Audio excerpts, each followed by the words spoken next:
giti cyanjye nava ku giti cyanjye nk'umuntu gusa ariko itegeko riba rihari kandi itegeko riba rihari kandi riba rigomba guhana icyaha cyane ko wakoze icyaha abacemera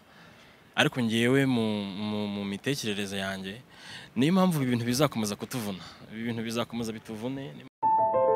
ugeze mu byago ku bantu bari muri industry ntabwo nibaza ko ari ukumutererana ahubwo nyine abantu bo muri kino gihe bari busy byatara abantu bari busy barahuze umuntu ashaka kukubaza ati ese wahambereye wagezeyo wamubwira ko hari bwo agategereza kiri buze kuvamo cyane ko ntago abantu benshi babishobora kugira ahantu nk'hano hari igihe hari abantu bagira imitima yoroshye so akavuga ati ntago nagiye to akavuga ati ndaza bwo kumenya ukuntu ibintu byagenze nyuma yaho amen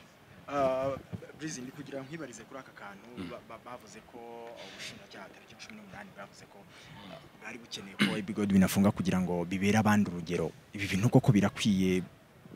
muri ya understanding zawe ku giti cyawe ku giti cyanjye nava ku giti cyanjye nk'umuntu gusa ariko itegeko riba rihari kandi itegeko riba rihari kandi riba rigomba guhana icyaha cyane ko wakoze icyaha abacemera ariko ngiyewe mu mitekerereze yanjye niyo mpamvu ibintu bizakomeza kutuvuna ibintu bizakomeza bituvune niyo mpamvu uzagira gutya bone mungani nagiye gukorera video hanze nagiye gukorera ibikorwa byanjye runaka kandi ayo n'amafaranga mbajyanye hanze mungani so rero ntekereza ko biratudindiza bidutera ubwoba kandi nanone nongera gukangurira abantu aba videographer n'abandi bantu bose muri rusange kugerageza kumenya ikitegeko rivuga first of all umenya ikitegeko rivuga ibintu bigenda neza ntago wahura n'ibi bibazo byose tuba duhura nabyo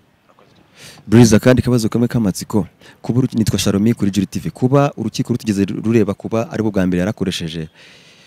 drone cyangwa se tarabizi akisobanura ko tarabizi yarakwiye koroherezwa kuki batabirebyeho urabibona gute ntago ndurukiko nta nubwo nize law amategeko ariko ntekereza ko bakoze akazi kabo bashinzwe bakoze ibyo nyine bagombaga gukora twibwe nk'abandi nyine turabyakira nta kindi kintu warenzaho mwana turabyakira nyine tukabyemera umuziki ucitse umugongo ndabeshya ntago nakubeshya ibyo uvuze n'ukuri hanyuma se kuba abantu benshi muri showbiz tuzi bari kugenda bisanga mu manza kuko ngiye mvuga ko ari benshi ugereranyije n'imyaka yatambutse imyitwarire idafitse y'abantu bari muri runo ruganda cyangwa nuko amategeko hari uburyo basigaye bakurikirana abanyabyaha cyane ahubwo ikintu ngiye numva nagusubiza aho ngaho ntago ari wowe ndi bugisubize ndakisubiza abo bireba babishinzwe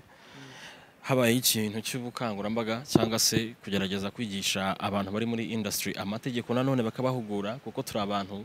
basa nkaho baba bahugiye mu bintu byinshi cyane iri gutekereza ku mbaga nyamwinshi y'abantu uba ugomba gukorera ibintu hari ukuntu baba wihugiyeho cyane wahugiye no kuri bo batweducating especially nk'abantu bari muri videography babeducating bababwira ati ibi ntago byemewe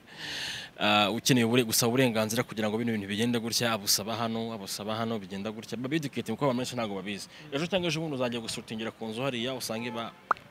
karakotse utarubizi so rero babeducating batweducating batubwira icyo itegeko rivuga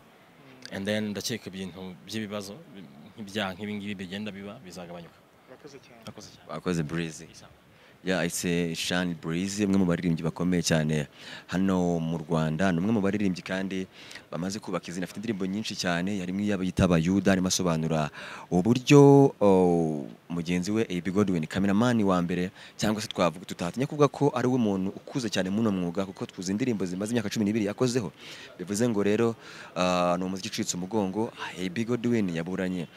yemera icyaha anagisaba imbabazi avuga ko ari ubwa mbere yari abikoze atarazi n'itegeko icyo riteganya ariko akavuga ko ubwo amenye itegeko ko icyo riteganya akwiye koroherezwa ntabwo rero urukiko rwigeze n'ubundi rworoheje kuko igihano giteganywa ni imyaka 3 kugeza kuri 5 na hazabu ya miliyoni 5 urukiko rufashe umwe rurawusubika fata undi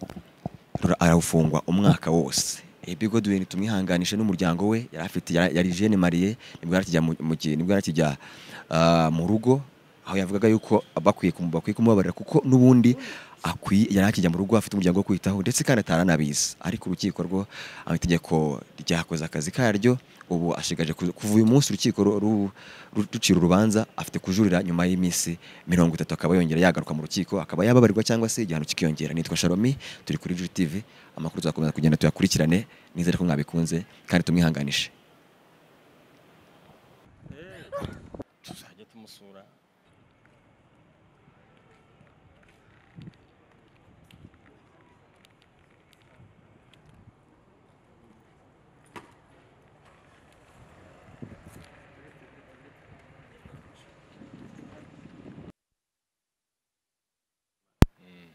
kintu kibona gute cyo gutererana umuntu ugeze mu byago ku bantu bari muri industry? ntabwo nibaza ko ari ukumutererana, ahubwo nyine abantu bo muri kino gihe bari busy byatara, abantu bari busy barahuze.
Iki kintu kibona gute